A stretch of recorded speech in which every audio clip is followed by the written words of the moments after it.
ரவை பால் பாயாசம். 1 ஸ்பூன் நெய் ஊற்றிக்குவோம். 50 கிராம் முந்திரி போட்டுக்குவோம். 40 கிராம் திராட்சை போட்டுக்குவோம். இளம் வறுப்பாக வறுத்து எடுத்துக்குவோம். திராட்சை உப்புற அளவுக்கு நல்லா வறுத்து எடுத்துக்கிறணும். மீண்டும் 2 ஸ்பூன் நெய் ஊற்றிக்குவோம். 200 கிராம் ரவை போட்டுக்குவோம்.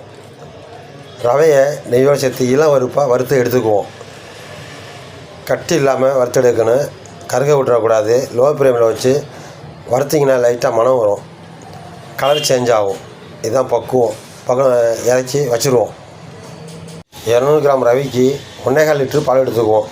பால் நல்லா ஃபஸ்ட்டு நல்லா தண்ணி ஊற்றாமல் நல்லா கொதிக்க வரணும். ஆடை விழுவணும்.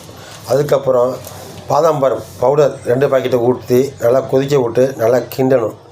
ஆவி பிறகு நல்லா கிண்ட பிறகு தனியாக பாலை இறக்கி வச்சிடணும். நம்ம வறுத்து வச்சுருக்க ரவையை திருப்பி சட்டியில் கொட்டி லைட்டாக வதக்கிட்டு பாலை ஊற்றி நல்லா கிண்டணும். கிண்டாமல் விட்டிங்கன்னா கட்டியாகி போயிடும். இல்லையா பால் பண்ணையில் நம்ம வறுத்து வச்சுருக்க ரவையை கொட்டி லைட்டாக கிண்டிக்கிட்டே இருக்கணும். அப்போ தான் கட்டி விழுவாமல் இருக்கும்.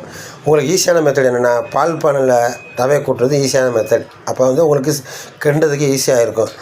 நமக்கு தேவையான அளவு சுகரை இந்த நேரத்தில் போட்டுக்கலாம். இப்போ நான் 2 ஸ்பூன் சுகர் போடுறேன்.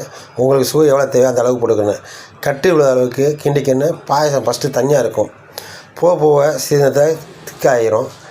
நல்லா இந்த நேரத்தில் இந்த மாதிரி கொதி வந்த நேரத்தில் முந்திரி பருப்பையும் திராட்சையும் போட்டு இறக்கி வச்சிட வேண்டியது தான்.